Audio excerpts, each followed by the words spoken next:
would like to apologize to Microsoft and Xbox because a month ago I made this video talking about how Xbox is dead. Or at least was dying, was in a very bad spot, but today Xbox put on an Xbox Game Showcase, and it was fabulous. In a timeline where we haven't really gotten a great Game Showcase show in quite some time, it's been like 8 or 9 years since we've gotten one of those great Sony press conferences, one of those great Sony E3s. And in a time where just a couple days ago we got a really underwhelming Summer Game Fest, I was not expecting much from this, especially after last year's Xbox Showcase promised a lot and under-delivered. But my god, did Microsoft just decide to kind of blow their load with this one. They just gave us everything they had. Everything they have in the works outside of whatever they're doing with Halo. They just kind of gave it all in this conference. They gave us gameplay, lots of reveals, lots of release dates, or at least release time periods, which it seems like most of the stuff at this conference is coming either this year or next year to Game Pass. And we are now at a state where I feel like Microsoft is getting the benefits of everything they've done, buying up all of these studios. They're finally, after about 9 years of nothing, they're finally getting some games. So let's go through it. I'm not going to talk about every single thing that was shown at this Game Fest, but I'm going to talk about the things that really stuck out, and the big things, there were a lot of them, so let's get right into it. First off, they opened up the show with Black Ops 6. Now, I'm going to make a whole video talking about Black Ops 6. That'll be coming out tomorrow, so subscribe, turn on notifications for that. I will say, I am a huge Call of Duty fan. I have been playing Call of Duty my entire life. I've played more Call of Duty than any game ever. I am, like 90% of my body is made up of Call of Duty. So I feel like I'm in a good spot to talk about it. I think this looks incredible. As a guy who has not really enjoyed any of the new games for the last 5 or 6 years, who has felt disconnected, and as a longtime fan has felt unnoticed by Activision and Treyarch and Infinity Ward, this game seems like it might be the one I've been waiting for, but we'll talk about it tomorrow. And then Microsoft immediately came out and they said, here we go, we're going to reveal something huge. Doom: The Dark Ages. A brand new Doom game, the Doom game that we've been hearing about. I think it was originally called Doom Zero or something like that. This is a Doom prequel that is going to be set in like a weird medieval times period where you got a shield and you're throwing the shield and hitting people with it, and you got a gun, of course. It's Doom. It's more Doom. This looks incredible. Of course, if you've loved the last 2 Doom games that have come out over the last 6-7 years, you know what you're going to get in this. It's going to be crazier, bigger, more fun, more challenging, and this is just going to be a slam dunk hit. It's coming out next year. It is going to be on PlayStation as well, but I believe this is coming to Game Pass. So Doom, what a way to open the show. They immediately went into State of Decay 3. Now this is a game we've been waiting for a while. State of Decay 1 and 2 kind of came out very close to each other. The first game being a massive hit, the second game still being a very fun zombie game. This game's been in development forever. This trailer, although an all cinematic trailer, it does promise that the game is coming relatively soon, and I am excited for this formula to be brought to the newer consoles, hopefully to be expanded upon and give us a true huge zombie open world, open like camp, bringing in survivors, all those great systems to these new consoles. I'm excited for this. Then we got our first look at the brand new Dragon Age game, Dragon Age The Veilguard. Now we are going to get a full-on deep dive of this game later this month, so we just got like a weird little cinematic trailer to introduce us to the story here. This is a game that I know a lot of people are excited for. I've never played any of the Dragon Ages. I know the last one, which came out in like 2014, won Game of the Year. This game looks very, very different from that, but BioWare has a track record of success. They also have a track record of Mass Effect Andromeda. So yeah, I'm excited for this though, just to see what comes of it. I might check it out personally, but I know people that love Dragon Age are going to be digging this shit. What a big reveal. Next up, they showed an expansion for Starfield. I don't like Starfield. Just gonna be honest. But I'm sure there are people out there that really love Starfield and are digging this. Whatever this is, it looks like you're gonna be fighting aliens or something, but if you're in the Starfield and you've been looking for more Starfield, well, it's coming later this year. We also are getting a Fallout 76 expansion. This seems to be a smaller expansion, but with the popularity of Fallout, of course, Microsoft is trying to get Fallout content as soon as possible, but you can't spawn a game out of nowhere, so what do? You continue to expand the multiplayer Fallout game that nobody liked, and people still don't really like. But this looks like more Fallout 76, so if that's your thing, I guess go right ahead and enjoy it. Then we got a weird new look at this game that I had never heard of. It's called Expedition 33, and this seems to be a brand new turn-based RPG that has some of the most unique artwork and unique turn-based combat that I think I've ever seen. It looks so cinematic and beautiful and very, very different, kind of like Persona-type turn-based, but a little bit different. I don't know, this one's coming out relatively soon, so we're gonna get our hands on this and actually see what this is, but this looks like a big RPG, cinematic RPG. It's got great artwork, great visuals, and this might be your cup of tea, but it's an interesting reveal, an interesting new game that I believe is also gonna be on Game Pass. And that was followed up by South of Midnight. We got a little glimpse of this game last year in a cinematic trailer. This year we've gotten a little bit of gameplay and more cinematics. This is a weird game that takes place in like this bayou fantasy type world. It's got like this weird stop motion animation to it, and now we've seen some gameplay and it looks fun. It looks like a weird action game. I think I need to see more of this before I really put my like a larger opinion on it, but this looks like what could be an interesting, fun, standalone, artsy adventure game. Will it be that? I don't know, but this is just one small game at a conference and an event filled with amazing games, so God, all we really want from Xbox is more games, and this is a game that I think looks really, really interesting. You're riding around on like a giant fish thing that has like a robotic eye. I don't know what the hell is going on, but it looks interesting. Also going to be on Game Pass. Then we got another look at Metal Gear Solid Delta Snake Eater. This is, of course, the Metal Gear Solid 3 remake.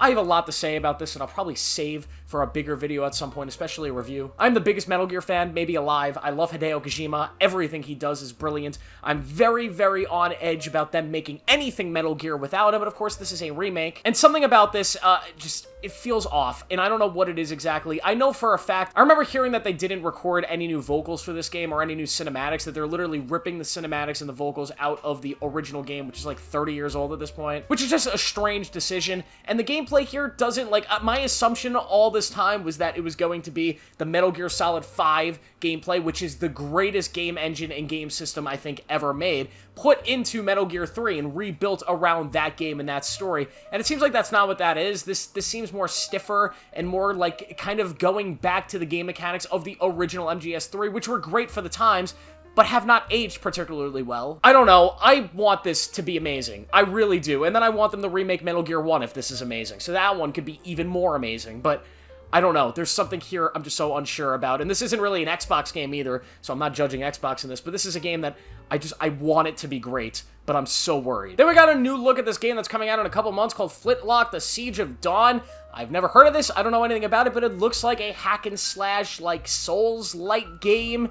It looks very interesting. It looks fun. It's got a cool art style. It looks like it has a great story. This comes out in a couple months, yet again on Game Pass, so we'll get to see what this is. Maybe it'll be a big thing for Xbox, maybe it won't be, but it looks like a fun game, which is all we want, guys. After that, we gotta look at Perfect Dark. Now, this is one of the big ones. This is one of the big games that Microsoft has been putting a lot into for years and years and years. It was revealed years ago, being made by this studio called The Initiative, a studio that was literally made to rival Naughty Dog for Microsoft. That was the point of them, to make these big single-player games for Microsoft that could rival what Naughty Dog does for Sony, and now they're also working with Crystal Dynamics, the people that make the Tomb Raider games, to make this Perfect Dark remake, and now we have seen some gameplay of it, and I don't know, guys.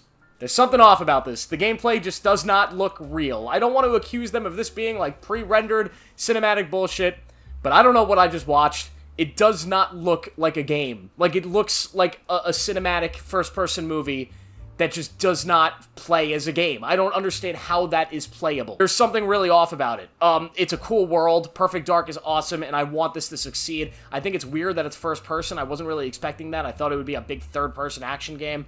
But this looks interesting. There are parts of it that look really intriguing, and if that gameplay is real, despite the fact that it looks stiff, I'm intrigued to see how that actually works as a real-time playable experience. They didn't give us a release date. They didn't say when it's coming out, and I've heard this game had a lot of trouble. It went through a lot of bullshit. This is one that I am not betting on seeing anytime soon. It's probably a little bit of a teaser for a game that's probably not coming out until like 2026, 2027. But then we gotta look at Fable, a game that is coming out next year. Another game that's been in the works for a million years, being developed by Playground Games, the people that make the Forza games. And this looks great. We got like a little glimpse of gameplay. Most of this was more cinematics from this game, but there was a little bit of a glimpse of gameplay mixed in with the cinematics, and this looks awesome. It looks huge, expansive. It looks like it's going to be a giant RPG based on your choices in this fantasy world. The characters look fun. It's a lot better than that original Goofy trailer they released a year ago, which just screamed a bunch of stuff that gamers just did not want to hear. I have a lot of faith in this game. Microsoft clearly is putting a lot into this game, a lot of their hopes and dreams on this game being a success, and they're saying 2025. I believe them. Let's see Fable next year. This is one of the big ones. Then they revealed this game, Fragpunk, a new hero PvP game, 5v5 PvP game, because of course Sony spent like 30 minutes of their last press conference talking about Concord, their version of like this PvP game. Now Microsoft just threw theirs in the middle of this for like 2 minutes and said, hey, we got one too, but who cares? This looks like a lot of fun. It looks like just a typical 5v5 hero shooter where you could bend the rules of the game depending on which character you played. Like they show one character as a card that makes the enemy's heads bigger, allowing them to get easier headshots. I don't know how this is going to work, but I enjoy hero shooters. I enjoy multiplayer shooters. I will be trying this one out when it comes out. Then they showed this game called Mixtape, which I'm calling the Vibes game. I don't know what this is. We didn't get a lot of gameplay of it, but it looks like this very artsy game with great music, and it's supposed to capture the experience of being a teenager in the 90s, and something about this game just made me feel something. This trailer made me feel a vibe that I want to play this, and I might be the only person that enjoyed this trailer. I don't know. I don't really go on Twitter and see the reactions that people have, but I thought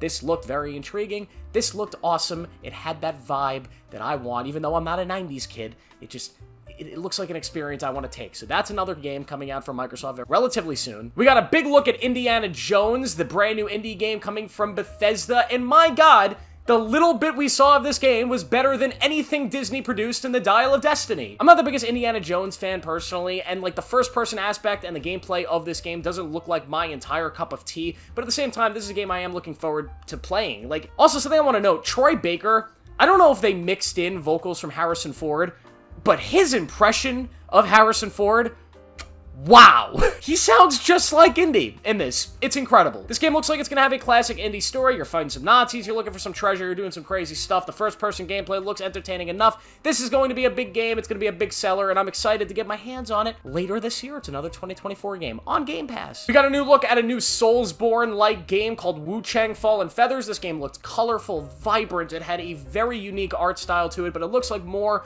Soulsborne-type gameplay. Another one of these clones. None of these clones really stand out as being great, amazing standalone titles that really contrast what From Software does, but this one definitely looks like another unique experience, so if you're looking for another little hit of that style of gameplay, there is another thing coming out relatively soon. We got another look at Avowed, the brand new game coming from the guys that made Fallout New Vegas, the same team that's probably immediately going to start working on a new Fallout game since they're trying so hard to get one made. And Bethesda's, that's way in the future for Bethesda. We ain't getting Fallout 5 anytime soon. This game looks interesting. It looks like a colorful pirate Skyrim-esque adventure. I'm excited to get my hands on it. I'm not the biggest fan of these styles of games that are not like Skyrim or Fallout 4, those specific games, how they did them. Like, I didn't love the last game from this studio personally, from Obsidian, but I am going to try this out, and I know a lot of people are excited for it, so Avowed, it's coming out this year. They also showed this game called Atomfall, which looks to be like a very small version of like Fallout. It looks like a smaller indie version of like this weird British town that's gone through some sort of radioactive apocalyptic event, and it looks very Fallout-like. This is a game that I don't think is very big, or probably a game that they would originally show at something like this, but yet again, because of the Fallout craze, because of the beautiful Jonathan Nolan TV show, this is something that got shown off, and maybe it's your cup of tea. We got another longer look at Assassin's Creed Shadows. I have not been a big fan of the newer Assassin's Creed games. I just don't like the big RPG aspects of them. I don't like the new combat. I miss the old Assassin's Creed games where we're just about stealth and being a badass, and I enjoy the stories of those games. These games I just don't particularly love. This one, though, I'm more interested in, mainly because Assassin's Creed in Japan sounds awesome. I love Japan games. I think Ghost of Tsushima is one of the best games ever, and in the meantime, in the waiting for Ghost of Tsushima 2, which we know is coming eventually, we will get this Assassin's Creed game. Will it be as good as Ghost of Tsushima? No, it will not be. But will it maybe scratch the itch for more big open-world Japanese fun? I think it might, so I'm going to try this one out. I know people live and die by these Assassin's Creed games. We're getting another huge one, so be ready. We got another look at Stalker 2. This game has been in development for about 50 years, for what it feels like. Luckily, it's finally coming out soon, and I don't know what to make of this. I never played the original Stalker, but this game looks like to be a big survival first-person shooter action game. You're fighting these big, like, radioactive monsters and other survivors. It looks to have a really dark atmosphere, this gritty story. It's something that I'm looking forward to trying out. I don't know anything about it outside of that, and outside of the teasers we've been getting for literally years. I'm finally excited to get my hands on it and play it. It is coming soon, so Stalker 2, get ready for that. And then they ended the conference with one big game, and I was like, what else can they show? My God, they showed everything that's coming relatively soon. Like, I know we're not getting Halo for a while. I know we're not getting, you know, the next big Bethesda title. You know, the Arcane is still working on that Blade game, but that's down the road. I know we're not getting that Kojima game anytime soon. So, like, what are we getting? Like, what's this last thing? Well, of course, it's Gears of War. It's been quite some time since Gears of War 5, so where's Gears 6? Well, this isn't Gears 6, unfortunately. Or fortunately, I don't know. This is called Gears of War E-Day, and is going to be a prequel game showing the first day of the Gears of War war. When the big invasion happened, and you follow Marcus and his whole team, and they're going to be fighting the Locust invasion on the first day of the Gears story. If you know, it's a big part of the storyline that we've never really gotten to see. And this is an interesting direction for the series to go. I kind of was a little disappointed that it's not Gears 6. As somebody who really enjoyed Gears 4 and Gears 5 and kind of want to see the finale of that trilogy, it's a little bumming to see, like, okay, we're taking a detour first. And I don't know how big this game is. If this is a full-sized experience, a full, like, 15 to 20 hour Gears game that's reimagining the gameplay and just kind of relaunching the franchise into this modern generation, or if this is just kind of like a little game to bridge Gears 5 and Gears 6. That Gears 6 is the big one in development, and this is going to be a little thing. We don't know. We didn't really get to see anything else or hear anything else outside of this awesome, awesome teaser with Mad World playing. God, it hit the feels, those nostalgia feels of me being an early 2000s kid and remembering the original Gears trailers. So I don't know, I'm very excited to see more of this. I love the Gears games, and I do want to see Gears 6, but I understand why they would take this direction, because Gears 5 and Gears 4 definitely were not as big of a mainstream hit as Gears 1 through 3. They just did not reach as large of an audience as those games, especially because they were kind of depicting new characters, a new generation, so I can understand why they maybe didn't want to put in all of their resources to just go ahead with those characters and make the big next experience in that trilogy, and they want to go back to what worked with these characters. The one thing that I do hope is that they kind of try to revolutionize the gameplay a little bit, because one of the reasons I think Gears 5 and 4 failed a little bit to capture new audiences is because the gameplay hasn't really changed much from Gears 1 through 3. The games look beautiful, they're designed beautifully, but the actual gameplay hasn't evolved much in those previous years. You look at what Sony did with God of War. You had a bunch of God of War games that had a very similar combat experience to all of them. Like, each one of those games, 1, 2, 3, Ascension, they all had a very similar combat system, and when they decided to go make God of War 4, which ended up being called God of War, and God of War Ragnarok, they decided that we need to revamp the whole saga. We have the same characters, the same world, everything is the same that you remember it, kind of, except now we're going to be in Norse mythology, and we're going to have a completely different combat system, and it's going to be a new experience, but still familiar to those audiences. That's something that I think Gears needs. I don't know how they do it. I won't even attempt to try to figure out how they do it, but that's what I hope to see. I hope it's not just the same exact gameplay, but yet again, even if it is, I personally will be excited for it because I like Gears. So holy shit, that's a lot of freaking games, man. Microsoft, round of applause. You guys did something. Now, I don't know how many of these games are actually going to be successful, but there were a lot of games here, and most of these games are being offered on Game Pass day one, which is a massive, massive success. Even if they release on PlayStation, the fact that you could play them for a very, very low price of Game Pass, that is huge. These are all exciting games, that most of which are promising a release date of either 2024 or 2025. You're going to get your hands on them very, very soon. They look big, they look diverse, they look very different from each other, they just look very exciting, some of them. Although games like Perfect Dark might be promising too much and just look way too ambitious to be real. Games like Indiana Jones, Avowed, Doom, Black Ops 6, of course, all these games that are coming to Game Pass that were shown here, Gears of War, look absolutely stunning and exciting, and we finally have a vision for the future of what Microsoft is going to be offering on games. A future that we do not have for Sony. Because unlike Microsoft, Sony decided to not blow their load. They decided to keep all their future plans close to their chests, and my God, wouldn't it be nice if Sony just said, we're going to have a big reveal fest, we're going to have a big conference, we're going to tell you what Naughty Dog's doing, what Santa Monica's doing, we're going to tell you what all of our studios are doing, and give you the roadmap for like 2025 to 2028, and so you can know what to get excited about. But they're like, no, we'll give you Concord, and next year we'll give you Death Stranding 2, and after that, who knows? We know what Insomniac's doing, because somebody hacked them. Outside of that, we don't know anything else. But Microsoft's in a good spot. Will all these games work out? I don't know, because Microsoft just has a way of getting in their own way. They have a way of shooting themselves in the foot. Will they do it again? We'll have to see. But so far, this was a great conference. It was extremely entertaining, and it's something that got me excited. Something that I haven't felt watching a game conference like this in quite some time. It made me feel those nostalgic E3 vibes from my childhood, getting excited to watch these big events. and just feeling satisfied by it. Great job, Phil Spencer. Great job, Microsoft. You guys have won me back over to Xbox for a little bit. But we'll see how long that lasts. Thank you guys for watching. Please make sure to subscribe, turn on notifications. Call of Duty video coming tomorrow. I'll see you guys in the next one.